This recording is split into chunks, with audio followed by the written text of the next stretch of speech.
नमस्कार बच्चों। आज हम 10वीं कक्षा के भूगोल विषय के एक महत्वपूर्ण पाठ के बारे में पढ़ेंगे जिसका नाम है कृषि, एग्रीकल्चर। बच्चों, आप जो भोजन करते हो उस भोजन में इतनी आपकी विविधता होती है, तो क्या आपको पता है कि ये भोजन कहाँ से आता है? या आपके घर में जो लकड़ी का फर्नीचर है वो कहाँ से आता है? या आपके मम्मी ने या बहन ने जो गहने पहने हैं वो गहने कहाँ से आते हैं? तरह तरह की खाद्य वस्तुएं या और रोज़मर्रा की जो चीज़ें हैं वे कहाँ से आती है? वे कृषि से आती है। भारत एक महत्वपूर्ण कृषि प्रधान देश है जहाँ 2/3 भाग जनसंख्या का है और इसमें 2/3 भाग जनसंख्या का जो है वो खेती व उससे जुड़े व्यवसाय में लगा है। तो कृषि मात्र खेती ही नहीं है, कृषि के अंतर्गत आता है खेती बाड़ी, बागवानी, मछली पालन, खनन, लकड़ी काटना जंगलों से, पशुपालन, मधुमक्खी व रेशम व अन्य प्रकार के कीड़े पालना इत्यादि। ये सब मिलाकर हम कृषि कहते हैं। तो कृषि बहुत पुरानी आर्थिक क्रिया है। समय, पर्यावरण, तकनीक व सामाजिक व सांस्कृतिक परिवर्तनों के अनुसार इसके रूप बदलते रहे हैं।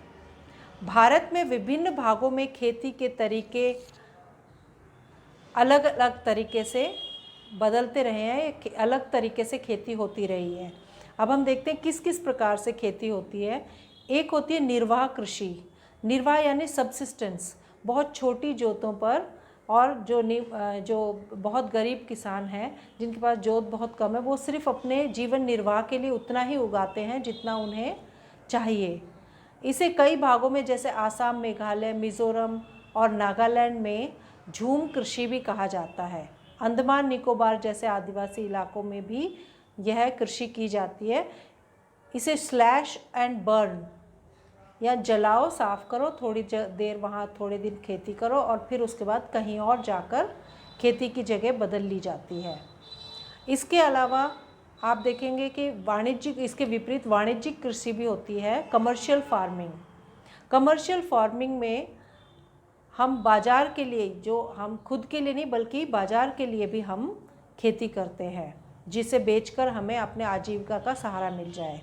इसके अलावा सघन कृषि होती है। सघन कृषि यानी कि इंटेंसिव फार्मिंग, अधिक जनसंख्या वाले क्षेत्रों में जहाँ पर विस्तृत जो है वो खेती की भूमि होती है वहाँ पर श्रम प्रधान कृषि की जाती है।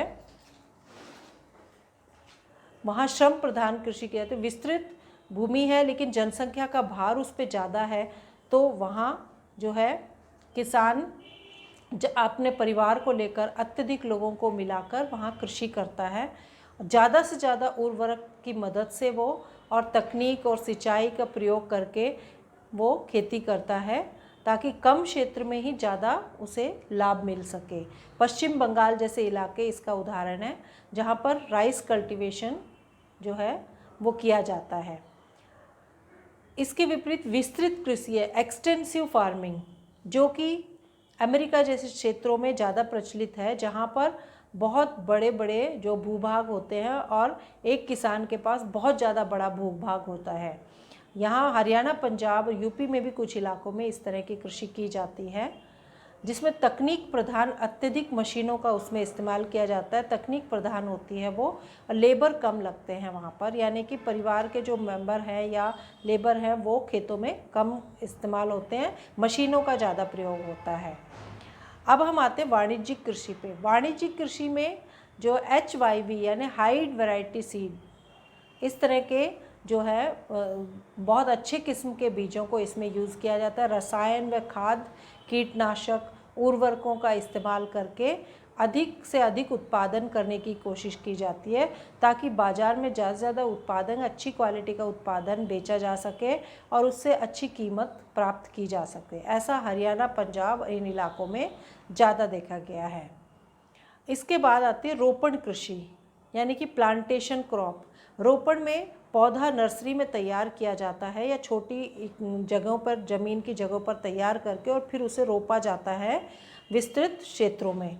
और इस प्रकार वो एक समय में रोपा गया पौधा जो है कई सालों तक वो हमें प्रोडक्शन देता रहता है, उत्पादन देता रहता है। इसका उदाहरण आप देखेंगे टी, चाय या कॉफ़ी, रबर और गन्ना, शुगरकेन, केला, ये ऐसे पौधे हैं जो एक बार लगाए जाते हैं और कई सालों तक इनसे हम जो है प्रोडक्शन ले सकते हैं। ये आप देखेंगे आसाम या कर्नाटक, यहाँ पर इस तरह की खेती की जाती है, केरला में। अब हम देखते हैं जो क्रॉपिंग पैटर्न कैसा है, यानी कि खेती करने के हमारे जो तरीके हैं वो भारत में जो है वो सीज़न के अकॉर्डिंग है। जैसा मौसम है उसके अकॉर्डिंग जो है वो खेती की जाती है। तो यहाँ पर जो 4 सीज़न है वो निर्धारित करते हैं कि खेती कैसी होगी। रबी इसमें पहला सीज़न आप आता है। रबी की फसल आप लोगों ने देखा होगा कि कभी गेहूँ, कभी चावल, कभी बाजरा, इस तरह की खेती हम करते हैं। तो रबी की फसल जो है सर्दी में बोई जाती है और अक्टूबर में बीज डाले जाते हैं और अप्रैल में जो हम बैसाखी त्यौहार मनाते हैं वो इसी के अंतर्गत फसल कटाई का त्यौहार होता है। तो वहाँ अप्रैल में जो है वो फसल काटी जाती है। इसके अंतर्गत गेहूँ, सरसों, चना, उत्तर भारत में ये फसलें बोई जाती हैं। अब दूसरा सीज़न आता है खरीफ का, जो कि जून में बारिश, जब मानसून आता है उस समय धान, मेज, बाजरा, अरहर, मूंग, जूट, कपास ऐसी फसलें बोई जाती हैं और अक्टूबर में जब मौसम साफ़ होता है, गर्मी होती है, उस समय ये फसलें काटी जाती हैं।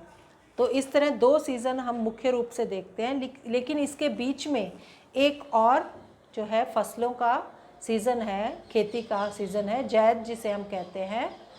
जैद राबी और खरीफ के बीच का ग्रीष्म काल के समय जब खाली होते हैं खेत, अत्यधिक गर्मी होती है, उस समय जो किसान हैं वो खाली ना बैठते हुए छोटे मोटे फल फ्रूट ये उगाते हैं, सब्जियां या फिर पशुओं का चारा ये उगाए जाते हैं, जैसे तरबूज, खरबूज, खीरा या विभिन्न मौसमी सब्जियां, गन्ना इत्यादि जो है वो उगाया जाता है। अब हम देखते हैं भारत में मुख्यतः कौन कौन सी फसलें जो भारत में ही उगती हैं, जिसमें भारत विश्व में जो है कुछ स्थान रखता है उनके उत्पादन में। इसमें प्रमुख है भारत की फसल चावल या राइस, जो कि 25 डिग्री सेंटीग्रेड पे सेल्सियस पे जो है ह्यूमिडिटी उसे चाहिए और वो एक प्लेन एरिया पे यानी कि समतल भूभाग पर क्यारियाँ बना के पानी को खड़ा किया जाता है और वहाँ पर वो उगाए जाते हैं। तो नदियों किनारे ज़्यादा उत्पादक हैं।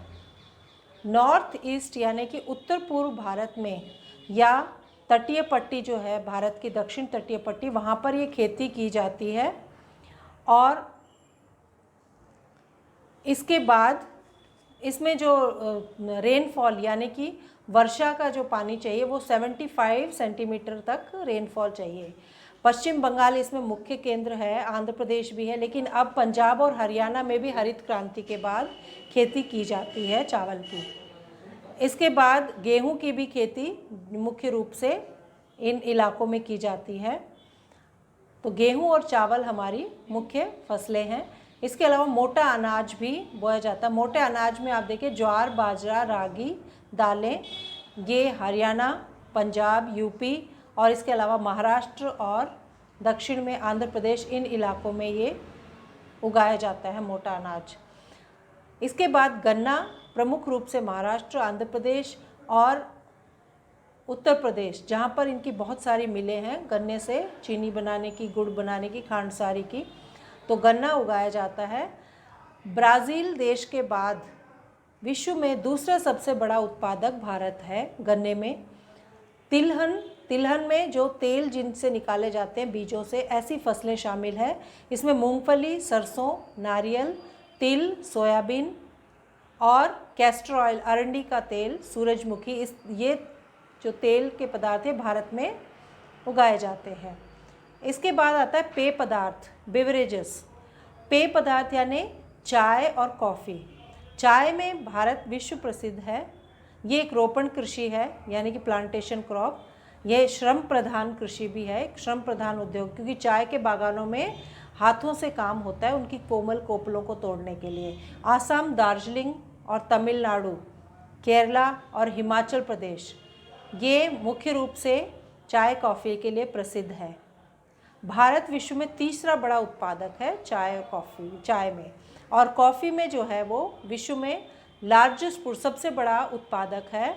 बहुत अच्छी किस्म की कॉफ़ी यहाँ पर नीलगिरी, जो कर्नाटक में पहाड़ियाँ हैं, नीलगिरी, केरला और तमिलनाडु, इन इलाकों में कॉफ़ी उत्पाद की जाती है। इसके बाद फूलों और फलों का उत्पादक भी भारत में होता है। इसमें घाटियाँ जो है, कश्मीर घाटी, दार्जिलिंग और उसके बाद देहरादून की घाटियाँ, यहाँ पहाड़ी इलाकों पे यानी कि हिमालय की निचली पहाड़ियों पर यहाँ पर फूलों की खेती की जाती है। चीन के बाद भारत फल व सब्जियों का सबसे बड़ा उत्पादक है। और रबड़ कल्टीवेशन, इसके बाद आता है रबड़, जो कि आपका वाणिज्यिक रोपण कृषि है और ये दक्षिण भारत में ज़्यादा उगाया जाता है। ये विषुववृत्तीय क्षेत्रों में पाया जाता है, वैसा पौधा है ये। इसके लिए केरला, तमिलनाडु, अंडमान और निकोबार ये बहुत ही उपयुक्त जो है जलवायु प्रदान करते हैं इस पौधे के लिए। अब आते हैं रेशेदार खेती वाले पौधे, जिसमें कपास, जूट ये पौधे आते हैं। तो कपास के लिए चाइना के बाद, चीन के बाद भारत दूसरे नंबर पर उत्पादक है कपास का, जो कि गुजरात, महाराष्ट्र, आंध्र प्रदेश और तेलंगाना इन राज्यों में उगाया जाता है। और जूट के लिए पश्चिम बंगाल, बिहार, आसाम और मेघालय ये क्षेत्र मशहूर हैं जहाँ पर जूट की खेती की जाती है। जूट की बोरियां आपने देखी होगी। कृषि में और सुधार के लिए भारत सरकार प्रयासरत है। भूमि सुधार, तकनीक व किसानों को सहायता संबंधी जो उपाय हैं वो जारी हैं। आप देखोगे भारत में हरित क्रांति आई थी, तो हरित क्रांति जो है उत्पादन बढ़ाने के क्षेत्र में है, और श्वेत क्रांति दुग्ध उत्पादन के क्षेत्र में है। तो हरित क्रांति और श्वेत क्रांति से खेती व दुग्ध उत्पादन में वृद्धि हुई है। किसानों के लिए केसीसी व फसल व किसान बीमा जैसी, केसीसी यानी किसान क्रेडिट कार्ड, ऐसी स्कीम भारत सरकार ने चलाई है। वैश्वीकरण का कृषि पर प्रभाव 1990 के बाद जो है वैश्वीकरण आया, तो उसका भारतीय किसानों पर भी बड़ा प्रभाव पड़ा और उन्हें विश्व के बाज़ारों से मुकाबला करना पड़ा। तो ऐसे ही में उनके सामने अनेक चुनौतियां आई। हमें भारतीय कृषि को सक्षम और लाभदायक बनाना है। इसके लिए सीमांत और छोटे किसानों की स्थिति को सुधारना बहुत ज़रूरी है। हरित क्रांति के भूमि और जल संरक्षण पर जो है वो नकारात्मक प्रभाव पड़े हैं। जहाँ प्रोडक्शन तो बढ़ा है, लेकिन अत्यधिक उर्वरक और कीटनाशकों और अत्यधिक जल और मशीनों के प्रयोग से जो भूमि का ह्रास हुआ है। परंतु आज जो है जीन क्रांति संकेत शब्द है ये, जिसमें जेनेरिक इंजीनियरिंग सम्मिलित है। वास्तव में कार्बनिक या ऑर्गेनिक, जिसे हम कहते हैं, ऑर्गेनिक खेती का प्रचलन आज अधिक है। बढ़ती जनसंख्या का जोतों पर भार किसानों के भविष्य को खतरे में डाल रहा है। धन्यवाद।